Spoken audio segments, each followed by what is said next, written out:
요한복음 1장 14절로 18절, 우리 다 같이 우리 한 목소리로 합독하겠습니다.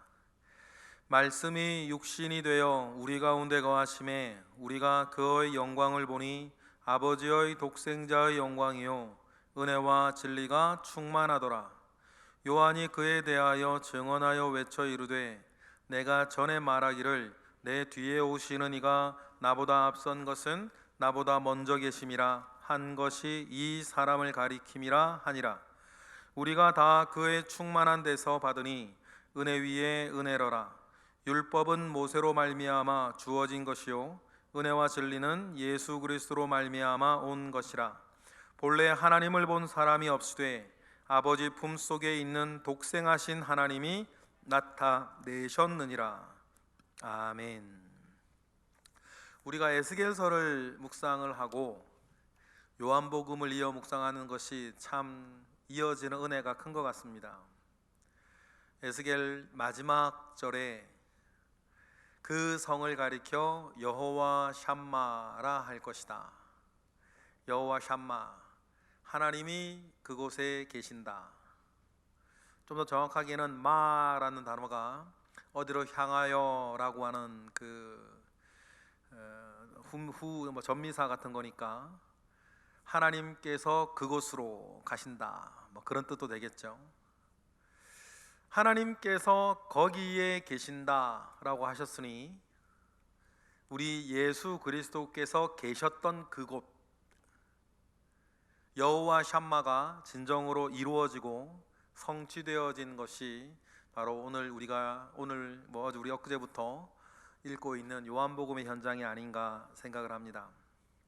그러니 여러분, 우리가 하나님께서 이곳에 계셨던 그곳, 하나님께서 이곳에서 역사하셨던 그 이야기들을 우리가 읽고 묵상하시면서 에스겔서에서 하나님께서 약속하셨던 여호와 샴마, 그곳에 하나님이 계신다 라고 하는 그 말씀이 요한복음을 거니시는 예수 그리스도로 말미암아 이렇게 온전히 이루어졌다라고 하는 것들을 우리가 염두에 두고 요한복음 묵상을 하시면 참 좋겠습니다. 요한복음 우리가 묵상을 하면서 오늘은 요한복음의 서론처럼 우리가 요한복음을 읽고 묵상을 할 때에 염두에 두어야 할 두 가지 사실을 우리가 먼저 짚고 요한복음 묵상을 시작하셨으면 좋겠습니다.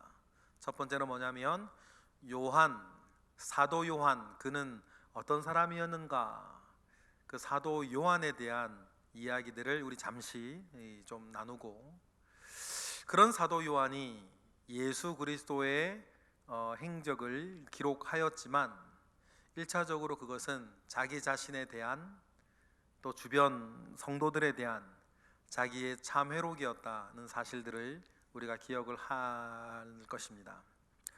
두 번째로는 좀 더 중요하게 요한이 요한복음을 왜 썼는가, 요한복음에 기록되어진 목적을 우리가 또 좀 살펴보면서 요한복음을 읽고 묵상하는 우리가 요한이 요한복음을 쓰면서 목적했던 그것이 저와 여러분들 가운데에 온전히 이루어져야 되기 때문에 우리가 요한복음을 읽고 묵상할 때 이 책의 기록 목적을 우리가 분명히 알고 묵상하는 것도 중요하겠습니다. 먼저 사도 요한, 그는 어떤 사람인가 우리가 좀 살펴볼 필요가 있는데, 부잣집이었습니다. 베드로와 안드레 형제니까 베드로와 안드레에게는 그런 얘기가 없는데, 요한이 갈릴리 호숫가에서 주님을 다시 만날 때 아버지와 배와 종들을 두고 예수를 쫓았다 그랬거든요. 그러니까 요한의 집은 베드로나 다른 사람들의 집보다 부유했어요. 도련님이에요. 왜냐하면 하인도 배도 가지고 있었고 하인도 거느리고 살던 부잣집입니다. 그런데 그 요한이 다른 사도들에 비해서 또 유별난 점은 뭐냐면, 다른 사도들은 다 순교했는데 요한은 순교하지 아니하고 100세까지 살아요. 복음을 위해서 목숨을 저버린 그 사람을 우리가 순교자라 한다면, 또 복음을 위해서 또 끝까지 살아남아 복음을 계속 증거하며 했던 사람을 증성자라 그런다 하지 않았습니까? 성경의 대표적인 증성자가 이 사도 요한이었어요. 순교자, 죽음으로써 진리를 세우고 믿음을 굳건하게 지켜나가는 순교자, 참 중요합니다. 그만큼 또 중요한 사람들이 어떻게 하든 살아남아서 이 복음과 믿음을 계속해서 증거해 나가는 사람들, 이 증성자들도 순교자 못지않게 정말 중요한 사람들이에요. 예수님의 제자들은 다 순교해서 돌아가셨으나 사도 요한은 순교하지 않았습니다. 끝까지 맨 마지막 노년을 에베소에서 마치죠. 심지어는 그 사이에 노령이 되었을 때에 반모섬에 유배되기도 합니다. 거기서 뭘 씁니까? 요한계시록을 쓰죠. 반모는 로마 시대 때 철광석을 채굴 하는 탄광 도시였어요. 그래서 죄인들을 잡아서 반모섬에 가둬 놓고 계속 철광석 캐게 했죠. 그 반모섬에서 죄인으로 예수를 그리스도라 고백하는 죄라 그랬거든요. 예수를 그리스도라 고백하는 죄로 반모섬에서 유배 생활, 죄수 생활을 어느 정도인지는 우리가 알 수 없는데 오랜 시간 하다가 그곳에서 요한계시록도 쓰고, 그리고 다시 에베소로 너무 나이가 들어서 이제 사면되어서 에베소에서 노년을 사도 요한은 보내게 됩니다. 그러면서 나이가 100년이 차가요. 그 사이에 AD 67년 예루살렘 멸망할 때, AD 73년인가요? 로마 대화재가 날 때 많은 사도들이 순교를 당해요. 그런데 요한은 순교하지 않고 계속 살죠. 그렇게 되어졌던 이유가 있었어요. 바로 십자가 앞에서 예수님께서 십자가 앞에까지 나와 있던 요한에게 부탁을 하나 하시죠. 요한복음 19장 27절이에요. 어떤 부탁을 하십니까? 다 같이요, 시작. 또 그 제자에게 이르시되 보라 내 어머니라 하신대. 그때부터 그 제자가 자기 집에 모시니라. 요한복음의 성격이 여기서 한 번 더 나오는데, 여러분 요한복음에는요 요한이라는 이름이 나오질 않아요. 요한이 등장해야 할 때는 그 제자, 주님의 제자, 그 제자였던 자, 주님께 사랑받던 자, 이렇게 요한이란 이름이 나오지 않죠. 자기의 이름을 이렇게 숨기고 싶어하는 요한의 심정이 또 있었어요. 나중에 왜 그런지는 좀 살펴보겠습니다. 그러니 말씀 띄워주시면, 그 제자라 이야기하는 이 제자는 요한복음 안에서는 요한이에요. 이름을 밝히지 않고 익명으로 나오죠. 여기서 우리가 기억해야 될 것은, 요한이 눈치 보지 않고 다른 위협을 받지 않고 십자가 앞에까지 나아갈 수 있었다라는 사실이에요. 이때 다른 제자들은 뭐 했습니까? 마가다락방에 숨어 있었거든요. 들킬까봐, 예수의 도당인 것이 들킬까봐 마가다락방에 숨어 있었어요. 성경에 나오지 않지만 보통 예수님이 예루살렘에 가셨을 때 이제 계셨던 곳이 베다니, 예루살렘 밑에 있는 베다니라는 마을의 나사로의 집이었는데, 이 예수님이 돌아가신 그 즈음을 해서 이제 나사로도 그 대제사장 쪽에서 죽이죠. 성경에 나오지만 나사로가 죽은 자 가운데서 부활한 것 때문에 많은 사람들이 예수를 믿게 되니 대제사장 측에서 나사로까지 죽이려고 들었는데 성경에 나오지 않는데, 근데 나사로도 그래서 대제사장이 보낸 사람에 의해서 죽임을 당한 것으로 알려져 있습니다. 그러니 근거지가 다 폭로가 되어 드러나 있는 나사로의 집, 베다니의 나사로의 집에서 베드로와 다른 제자들은 있을 수는 없었고, 이때 베드로와 다른 제자들은 무서워서 아마 추측컨대 마가의 다락방, 마가의 집에 숨어 있었을런지 모르겠어요. 이유는 한 가지죠. 들킬까봐. 그런데 이상해요. 사도 요한은 뻐젓이 말입니다, 십자가 앞에까지 나아가요. 로마 군대, 로마 군인들의, 로마 정치인들의 눈치를 보지 않죠. 어찌되었든 간에 그 제자 요한이 십자가 앞에 있을 때 나와서 있으니 예수님이 돌아가시기 직전에 자기 모친 마리아를, 어머니 마리아를 요한에게 부탁해요. 뭐라고 부탁해요? 다시 한번 성경 보라, 내 어머니라. 이 말은 뭐냐면 십자가에서 죽어가시는 예수님께서 자기 어머니 마리아를 사도 요한에게 부탁하시는 거예요. 이제부터 너 어머니로 알고 네가 모셔야 된다. 주님이 자기 어머니를 사도 요한에게 부탁해요. 그 뒤로부터 어떻게 해요? 그때부터 그 제자가 자기 집에 모셔요. 예수의 어머니 마리아를 자기 어머니로 여기고 모시고 사는데, 문제는 뭐예요? 예수 믿는 사람들이 늘어나는 거예요. 계속 늘어나죠. 그래서 나사로도 죽고 야고보도 죽고 예수 믿는 사람들을 잡아다가 막 이렇게 죽이기 시작해요. 대제사장들과 헤롯, 아그리빠 1세 이런 사람들이 말이에요. 그러니 여러분, 이 요한이 누구를 보호해야 돼요? 그때부터는 예수님의 어머니 마리아를 보호하고 지켜야 돼요. 그래서 온 유대 땅을 유랑하며 도망을 다닙니다. 나중에 어떻게 도망을 다녀요? 로마 제국 전체로 도망을 다녀요. 이유는 한 가지죠? 예수님의 어머니를 지켜야 되기 때문이에요. 그 와중에 베드로가 순교를 당했다는 이야기도 듣고, 바울이 순교를 당했다는 이야기도 듣고, 야고보가 목이 잘렸다는 얘기도 듣고, 여러 자기와 뜻을 함께하던 그 동고동락하던 그 다른 제자들이 한 사람 한 사람씩 순교한다는 내용을 이야기를 듣죠.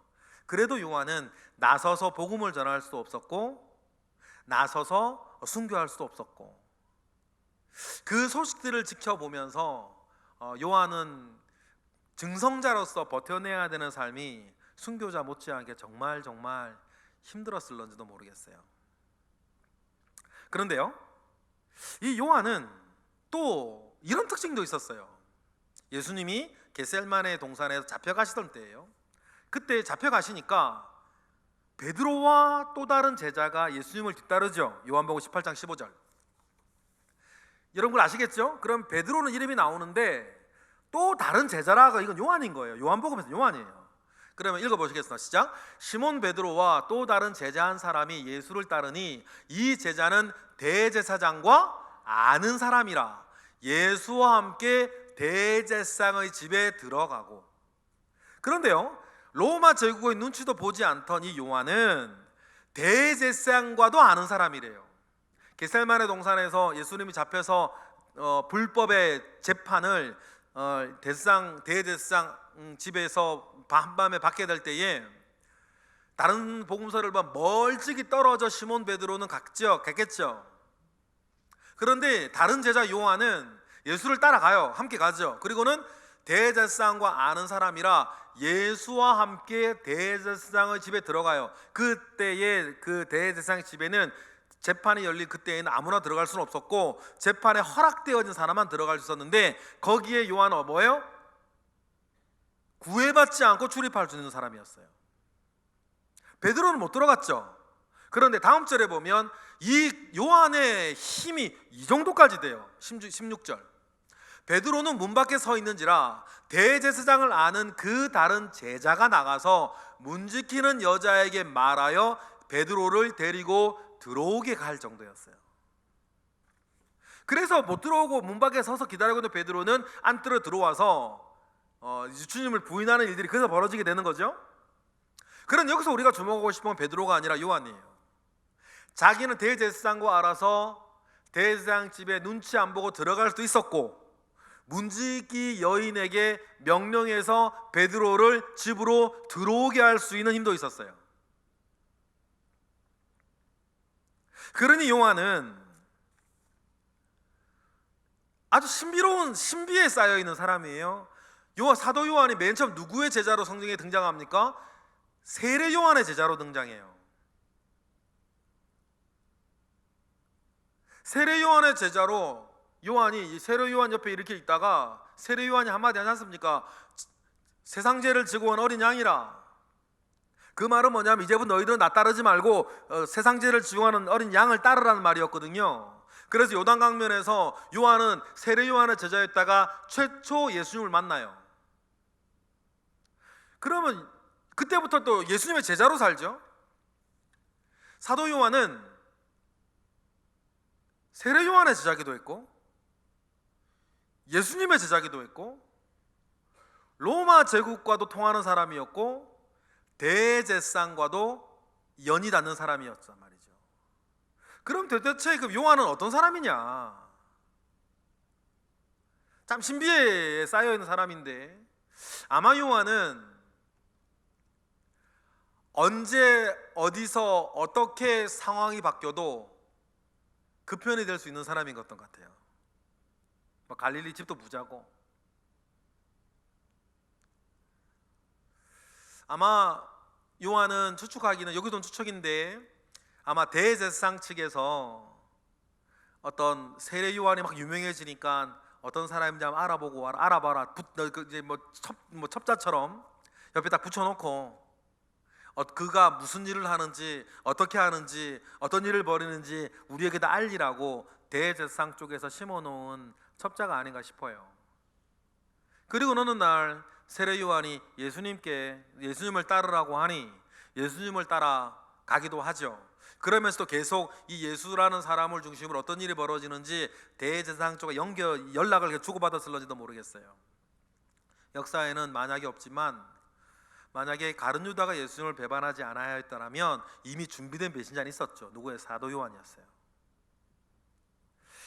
예수님을 이 대제사장 측은 6월절 명절이 다 끝난 다음에 처리하려고 그랬죠. 왜냐하면 성경에 나오는 것처럼 밀란이 일어날까 봐 걱정되었기 때문에 6월절 명절이 다 끝난 다음에 예수님을 처리하려고 그랬어요. 그런데 수요일날 갑자기 누구 한 사람 찾아오지 않습니까? 예수님은 쉬고 있는 수요일날, 고난주간 수요일날 가룟 유다가 대제사장을 찾아오죠. 그리고 예수님을 팔아넘기겠다 그래요. 이게 웬 떡이야. 그래서 6월절 끝난 뒤에 예수를 처리하려고 했던 대제사장 측은 그 금요일날 새벽, 목요일날 밤에 예수님을 붙잡아 처리를 하게 되죠. 만약에 가룟 유다와 같은 사람이 등장하지 아니하고 만약에 6월절 넘겨서 준비되어져 있는 어떤 작전대로 움직인다 했으면 대제사장 측은 아마 제일 먼저 사도 요한에 연락했을런지 모르겠어요. 어떻게 죽을런지는 모르지만 사도 요한을 이용했을런지도 모르죠. 이 이야기는 여러분 아무도 모르는 이야기예요. 사도들은 다 죽었습니다. AD 90년 이후 예수님을 직접 보고 경험한 사람은 유일하게 생존자가 사도 요한 한 사람 남았어요. 에베소는 이미 큰 교회가 있었습니다. 큰 교회의 많은 성도들이 예수님의 유일한 제자였던 사도 요한을 얼마나 존경하고 얼마나 따르고 그의 말 한마디에 얼마나 여러분 권위 있게 있었겠어요. 그런데 이상하죠? 그때 사도 요한이 요한복음을 써요. 다른 복음서에 나와 있지 아니한 자기의 치부를 적나라하게 다 드러내는 거죠. 그러면 자기 이름을 쓰진 않아요. 다른 제자, 그 제자 이런 식으로 쓰다가 요한복음 제일 마지막 절에 와서 이런 얘기를 하죠. 요한복음 21장 24절 시작. 이 일들을 증언하고 이 일들을 기록한 제자가 바로 이 사람이라 자기라고 밝혀요. 우리는 그의 증언이 참된 줄을 안다라고 얘기하면서 요한복음 맨 마지막에 와서 이 일을 기록한 것이 바로 그 제자 나다. 그 제자가 바로 나다라고 뒤에 밝히죠. 그래서 에베소 교회나 초대교회에서 엄청난 존경과 시선을 한 번 받고 있던 사도 요한은 어떤 일이었는지는 우리가 자세하게는 알 수 없는데 자기의 치부를 적나라하게 드러내면서 예수의 형적을 기록하는 거죠. 그래서 요한복음은 요한이 쓰는 자기의 자매록이에요. 자기의 성공과 입신양명을 위해서 여기 붙었다 저기 붙었다 무슨 짓도 할 수 있는 야망에 찬 그 젊은 시절을 성도들 앞에 고백하면서 자기의 참회 속에 예수가 나를 어떻게 변화시켰는지를 복음서를 통해서 드러내고자 하는 것이 요한의 입장에서 요한복음을 쓴 이유 아니겠습니까? 요한은 그런 사람이었다. 그래 놓고서는 요한이 그런 자기의 참회와 자기의 경험을 바탕으로 해서 내가 이 요한복음을 왜 쓰는지에 대한 기록의 목적을 요한이 스스로 말을 해주죠. 요한복음 20장 30절 31절 다 같이 30절부터 20장 30절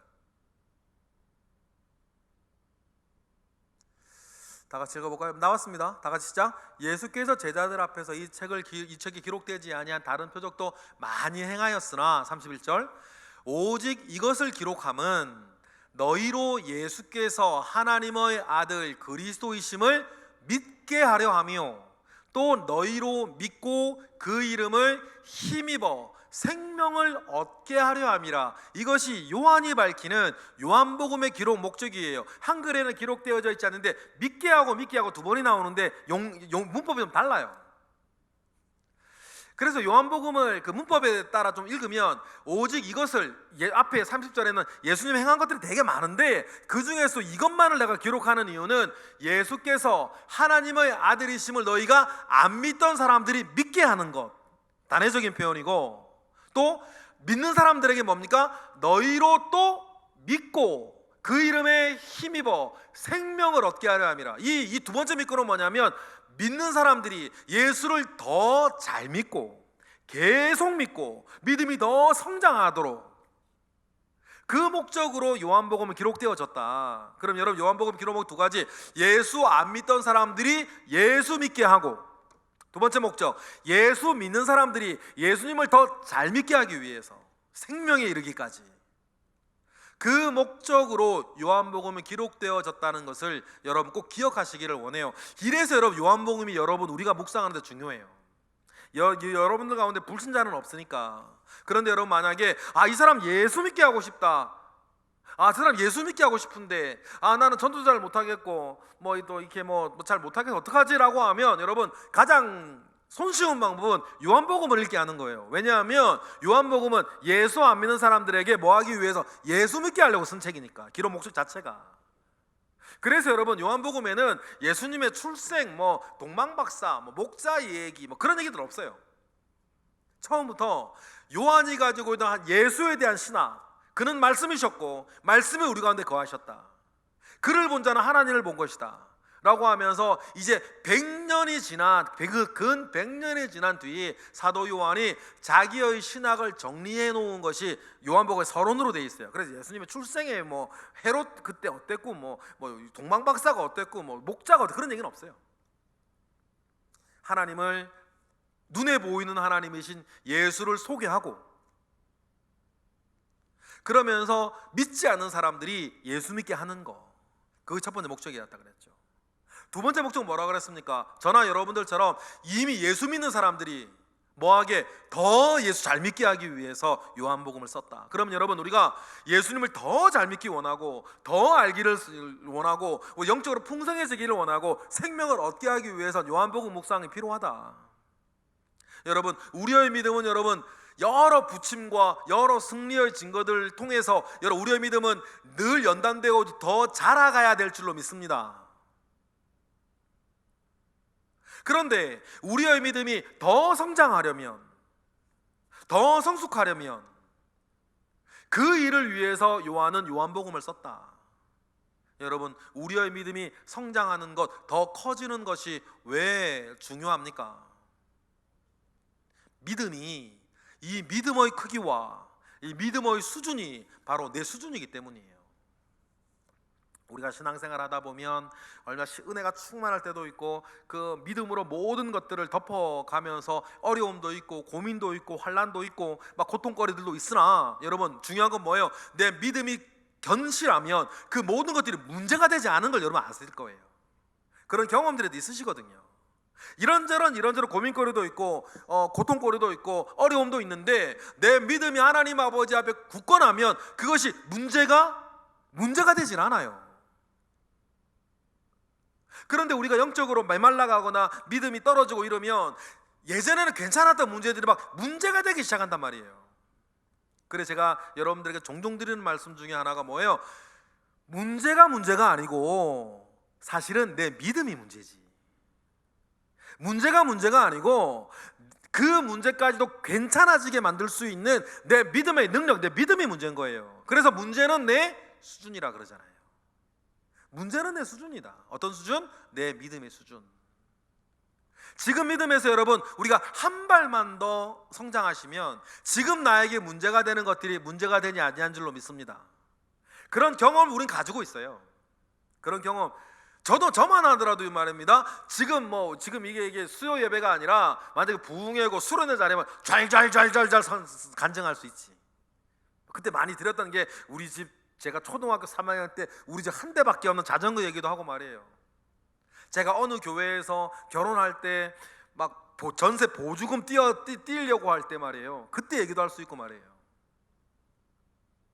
여러 가지 얘기들을 할 수 있는데요, 분명한 건 뭐냐면 우리의 믿음이 충만하고 성장하면 성장할수록 분명히 문제거리인데 문제가 안 되는 믿음의 수준이 있다 없다? 있다. 우리 믿음의 선조들은 자기 목이 달아나는 순간에서나 자기가 쫄딱 망하는 순간에서나 모든 것을 잃어버리는 순간에서도 그들은 세상이 감당하지 못하는 믿음을 가지고 살아갔던 많은 믿음의 선조들이 우리 가운데 허다한 증인처럼 있다고 히브리서는 우리에게 말하지 않습니까?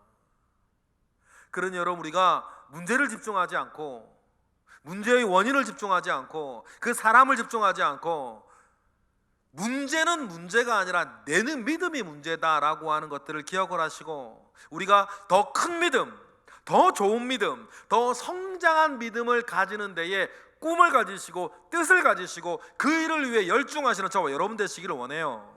그러기 위해 정말 문제가 안 되는 믿음의 수준이라는 게 분명히 있거든요. 그런데 사도 요한이 말하기를 요한복음을 쓴 이유 두 번째 목적이 그거래요. 예수 믿는 자들이 예수를 더 잘 믿어 생명을 얻게 하기 위해서 내가 이 요한복음을 썼다, 그렇게 말을 하고 있는 것입니다. 그러니 여러분, 우리가 이 일들을 통해서 예수님 잘 믿는 사람, 더 잘 믿는 사람 되기 위해서 우리가 한 넉 달 정도 요한복음을 읽고 묵상하실 때에 잘 묵상하셔서 요한복음 묵상을 통해서 저와 여러분의 믿음이 많이도 말고 이제 이번에 그냥 딱 한 칸만 더 앞으로 나아갈 수 있는 은혜가 저와 여러분들에게 있기를 원해요. 그리고는 요한은 또 예수를 잘 믿는 것이 왜 중요한 것인지에 대해서 세 가지 근거, 세 가지 축복을 우리에게 얘기를 하죠. 첫 번째가 뭡니까? 왜 우리가 예수를 믿되 예수를 더 잘 믿어야 됩니까? 왜냐하면 예수 믿는 사람들에게 주시는 하나님의 축복이 있기 때문이에요. 첫 번째 축복이 뭐예요? 요한복음 1장 12절 다 같이 시작. 영접하는 자 곧 그 이름을 믿는 자들에게는 하나님의 자녀가 되는 권세를 주셨다. 첫 번째 축복이 뭡니까? 하나님의 자녀가 되는 권세. 여러분, 하나님을 내 아버지로 모시고 살아가는 권세를 온전히 누리시기를 바랍니다. 우리가 옆집 아저씨한테 얘기하겠습니까? 아무리 자상하고 잘생기고 능력 많아도 우리 옆집 아저씨한테 가서 말할 수는 없는 거 아니에요. 내 아버지한테 말하는 거, 내 아버지에게 나아가는 것, 그 자녀의 권세를 누리며 사는 것, 자녀의 권세를 누린다는 그 어떤 그 예들을 우리가 많이 얘기할 수 있어요. 여러분, 우리 교회 여러분들은 우리 교회 열쇠가 없어도 우리 교회 언제나 출입이 가능하시죠? 지하 1층 번호키를 알고 계시니까. 너무 많은 사람들이 알고 있어가지고 번호키를 바꿨죠, 얼마 전에. 그러면 여러분 중 어떤 분이 했던 대로 안 돼. 그러면 누구 사역자나 저한테나 전화해서 번호키 몇 번이에요? 그러면 제가 가르쳐주면 안 되는데. 여러분한테 그렇게 말할 수는 없지. 왜? 자녀니까. 여러분들은 전화하면 아이고 바꿨는데 미처 내가 못 알려드렸네요. 새로 바뀐 번호는 뭐뭐뭐예요. 알려드리죠. 왜요? 우리 교회의 자녀된 권세가 여러분한테 있으니까. 그런데 여러분, 생판 모르는 사람이 와가지고 이 번호키 뭐냐고 저한테 물으면 전 절대 안 가르쳐줘요. 그거 왜 그러시는데요? 꼭 필요한 제가 열어드릴게 하고 하지 알려드리지 않아요. 이게 여러분 자녀된 사람과 자녀 안 된 사람의 차이 아닙니까?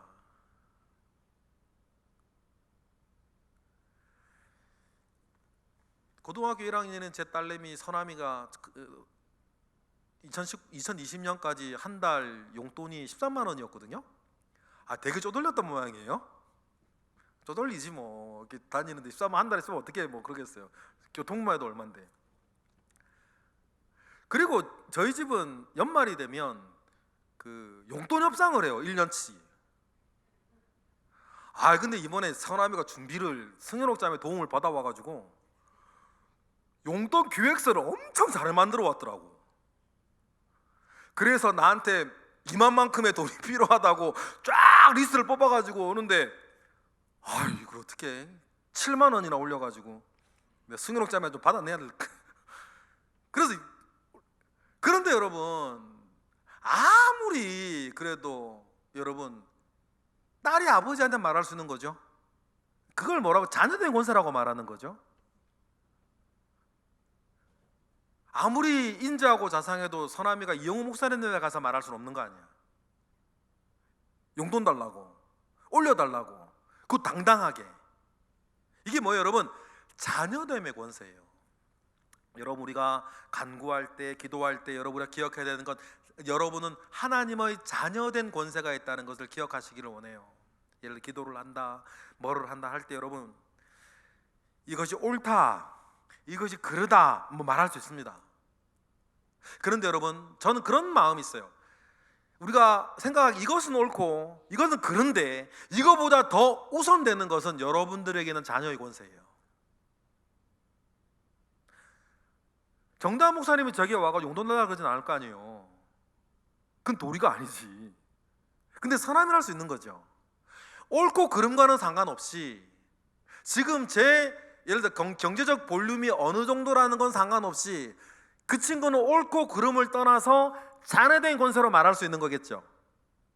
그래서 여러분 기억하시는 게 뭐냐면, 우리가 생각하는 옳고 그름보다 우선되는 개념이 뭐냐면 자녀됨의 권세예요. 그러니 여러분, 이런저런 해서 뭐 똑똑하다고 잘난 척하는 사람들이 뭐 이래야 되네 저래야 되네 이렇게 하면 되네 안 되네, 여러분 그런 얘기 뭐 들을 수도 좋은데 염두에 너무 두지 마시고요. 우리가 먼저 기억해야 되는 건 하나님의 자녀된 권세를 누리는 거예요. 그 은혜를 누리는 거죠. 그런데 사도 요한이 말합니다. 내가 이 책을 왜 썼냐? 요한복음 1장 12절에 보니까 믿는 자들에게 하나님의 자녀되는 권세를 주기 위해서, 그 축복을 있다는 걸 알게 하기 위해서 내가 이 책을 썼다라고 말을 하죠. 이게 뭡니까? 예수 믿는 사람, 잘 믿는 사람들이 가지는 첫 번째 축복 뭐예요? 하나님의 자녀됨의 축복. 두 번째, 요한복음 3장 15절에 두 번째 축복이 나옵니다. 읽어보실까요? 이는 그를 믿는 자마다 영생을 얻게 하려 하심이라. 16절, 하나님이 세상을 이처럼 사랑하사 독생자를 주셨으니 이는 그를 믿는 자마다 멸망하지 않고 뭐를? 영생을 얻게 하려 하심이라. 예수 믿는 사람이 가지는 두 번째 중요한 축복은 요한은 뭐라고 얘기를 해요? 영생의 축복이다. 여러분, 제가 연말이 되면, 신년이 되면 여러분들의 카드를 쓸 때에도 그런 표현을 종종 몇 분들에게 쓰기도 했고, 설교할 때도 제가 여러분들에게 자주 드리는 말씀들이 있는데 이 표현이 있어요. 죽을 자로 살 사람, 살 자로 살 사람. 여러분, 이 세상에는요 죽을 자로 사는 사람이 있고 살 자로 사는 사람이 있는 거 아닙니까? 여러분, 죽을 자로 사는 사람이 어떤 성공을 했고 무엇을 가지고 무엇을 이루고 어떻게 무엇을 먹으면 무엇을 산다 하더라도, 여러분 분명히 우리가 기억해야 되는 것은 뭐냐면 그는 죽을 자로 사는 거예요. 결국은 새드 엔딩이라는 거지요. 그러나 이 세상에는 말입니다, 죽을 자로 사는 사람이 아니라 예수 그리스도의 보혈의 능력으로 살 자로 사는 사람도 있다. 그리고 내 속에 이 살자로 사는 게 이 영생이 나에게 주어졌다는 것이 정말 우리에게 중요해지는 마지막 순간이 와요. 지금은 이 얘기가 그냥 그렇게 와닿지 않을런지도 몰라요. 그런데 여러분, 내가 죽을 자로 사는 사람이었는지 내 속에 조에 영생이 있어서 살자로 살던 사람이었는지는 여러분 우리의 마지막 순간에는 너무너무 무엇보다 중요한 일이 되는 거 아시죠? 제가 지지난주에 사무실에 부탁해서 요런 휴대용 성찬기를 하나 샀어요. 지퍼 이렇게 달려 있어서 들고 다니고 할 수 있는 휴대용 성찬기를 하나 샀죠. 그거 왜 샀냐면 딱 보니까 정대한 목사님을 빼놓고는 확률적으로는 제가 더 오래 살 것 같으니까 임종 예배 드릴 때 여태까지 우리가 찬양하고 기도만 해드렸는데요, 이제 임종 예배를 드리러 가면 거기에서 성찬식을 열어드리려고 그래요. 떡을 주고 또 포도주를 드리면서 마지막 성찬식을 그 임종 예배 때 내가 드려드려야겠다. 근데 집기를 다 들고 갈 수는 없으니까 휴대용 성찬기를 하나 샀죠. 여태까지 이제 거기에는 휴대용 세례할 수 있는 기구들도 있더라고요. 그런데 그걸 갖다가 이제 여태까지는 이제 구원 상담을 겸한 임종 예배는 몇 번 있었어요. 그러면 그때 이제 집에서 이제 그릇에 물 떠다가 세례를 준 적은 있었는데 아무래도 모양이 좀 이상해요. 뭐 그래도 상관은 없지만 보기가 좀 그래서 거기에 보니까 이제 휴대용 세례 기구도 조금 있고 휴대용 성찬 기구도 있는데, 그걸 사야겠다고 마음먹었던 거는 여러분들 임종 예배를 만약에 누구라도 드려드릴 때, 우리 교회 성도 중에 드려드릴 때 그때 마지막 임종 예배 때에 성찬식을 거기서 해야겠다 라고 한 마음들 때문이었죠. 그런데 여러분 보십시다. 오는 수선일 수도 가는 수선 없다고 누가 먼저 갈지는 모르지만 확률적으로는 제가 늦게 간다고 보고, 그때 여러분 제가 가서 임종 예배 드리면서 성찬식을 거행할 때에 여러분 확실히 아시게 될 거예요.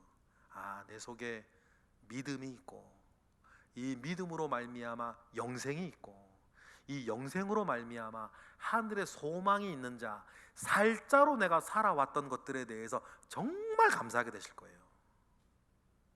지금 여러분들이 아멘 하시는 것보다는 밀도가 전혀 다른 감사가 그때 있는 것 아닙니까?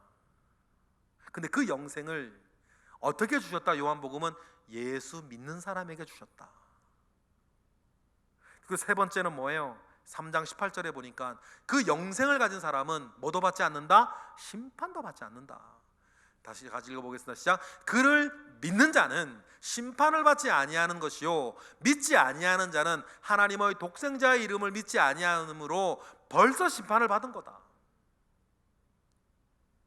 그래서 사도 요한은 예수 믿게 하기 위해서, 예수 잘 믿게 하기 위해서 내가 이 책을 썼는데, 예수 믿는 사람은 하나님의 자녀가 되는 권세와 영생과 심판을 면제받는, 여러분 만약에 우리가 여태까지 지은 죄들, 마음으로 지은 죄, 생각으로 지은 죄, 손으로 지은 죄, 말로 지은 죄, 알고 지은 죄, 모르고 지은 죄, 그 모든 죄 하나하나에 대해서 그 책임을 하나님 아버지 앞에 우리가 지고 책임을 우리가 물어야 된다면 살아남을 인간이 누가 있겠어요? 지금 가리워져 이렇게 있으니까 우리가 그냥 아닌 척하고 살지. 그런데 너무나 큰 축복이 뭐예요? 예수 안에 있는 그 믿음으로 말미암아 심판을 내가 면하게 해주겠다. 내 의로 하나님 앞에 서는 게 아니라, 복음이 뭡니까? 주님의 의로 하나님 앞에 서는 거니까.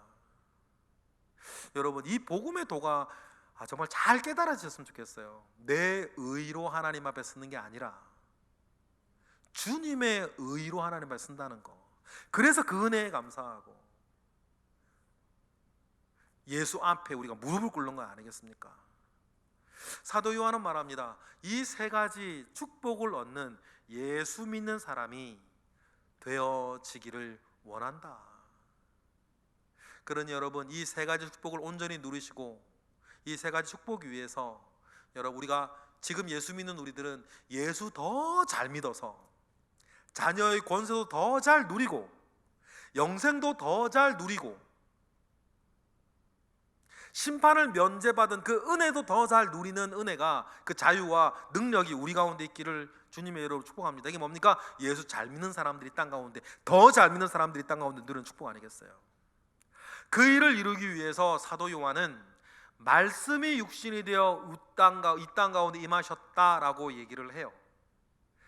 사도 요한이 요한복음을 쓸 때에는 예수님을 경험하고 한 7, 80년 지난 뒤 아니겠어요? 100년 가까이 될 때예요.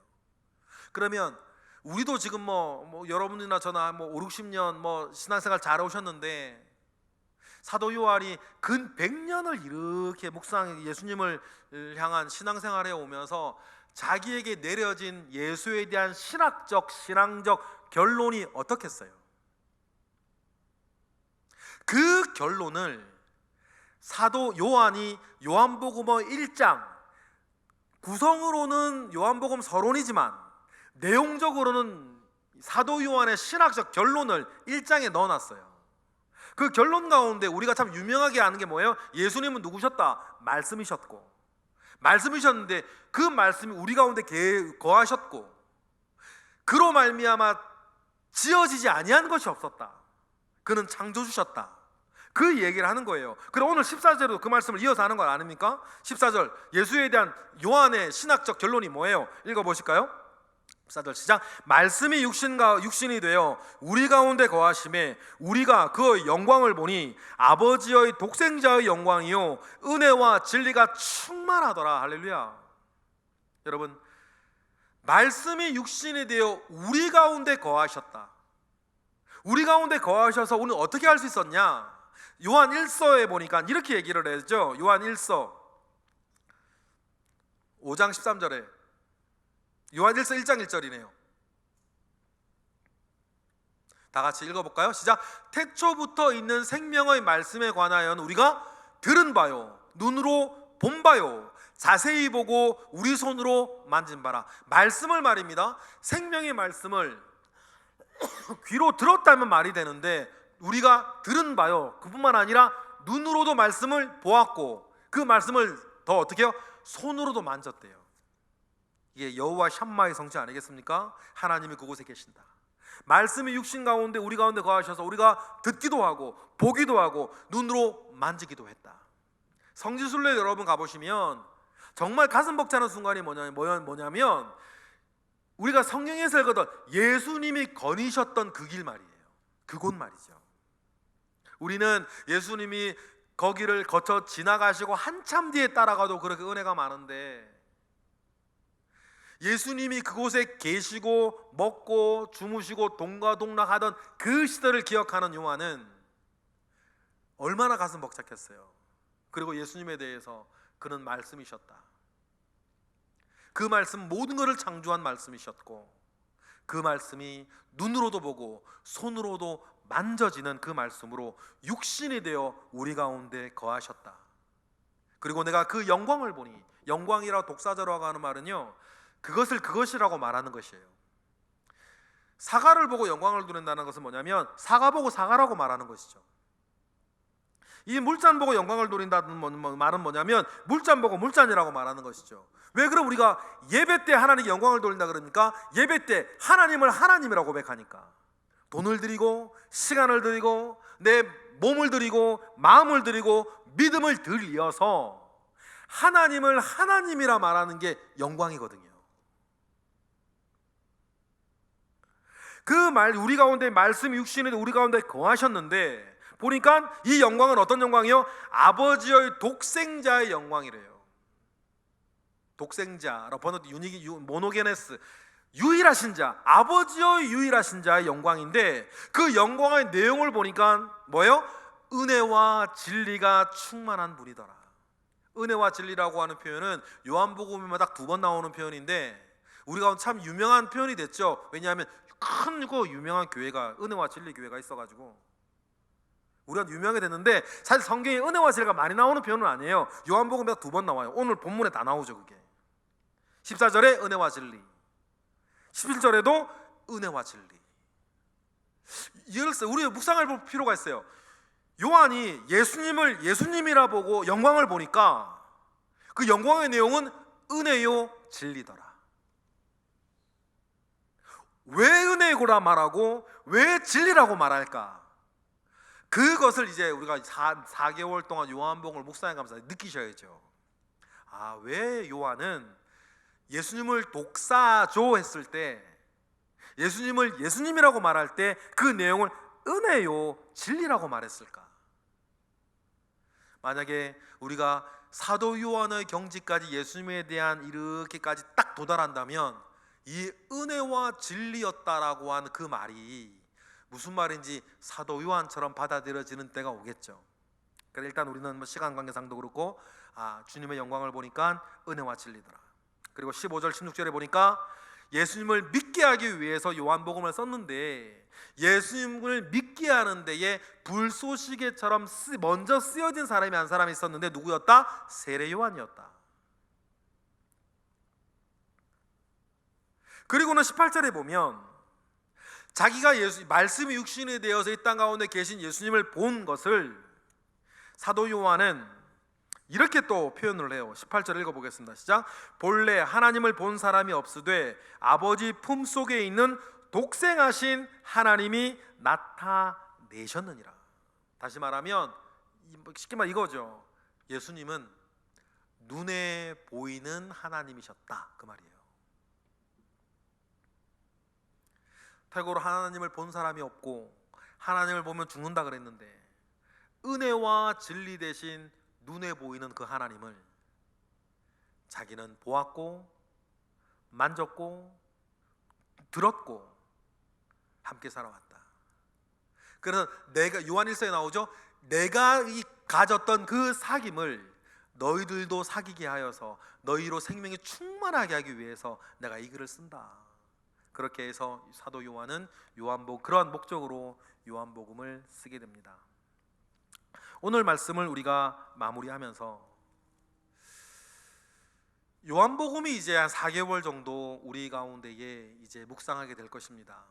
그랬을 때 여러분, 요한복음의 기록 목적, 자기의 참회를 다 부끄러운 과거를 담아, 자기가 말 안 하면 아무도 모르는데 자기의 부끄러운 과거 치부를 드러내면서까지 예수를 더 잘 믿게 하기 위해서 사도 요한이 썼던 이 요한복음, 이 요한복음을 여러분 우리가 읽고 4개월간 묵상하시면서 우리의 믿음이 지금보다 한 발자국만 더 앞으로 나아갈 수 있도록, 그래서 은혜와 진리 되신 예수 그리스도와 더불어서 지금 나를 힘들게 하는 모든 것들이 힘들지 아니할 수 있도록, 내가 믿음 안에서 바라보아야 하는 믿음의 선한 축복들이 더욱더 분명해질 수 있도록, 괜찮아지는 은혜를 누릴 수 있도록 큰 소망 가운데 거하시게 되는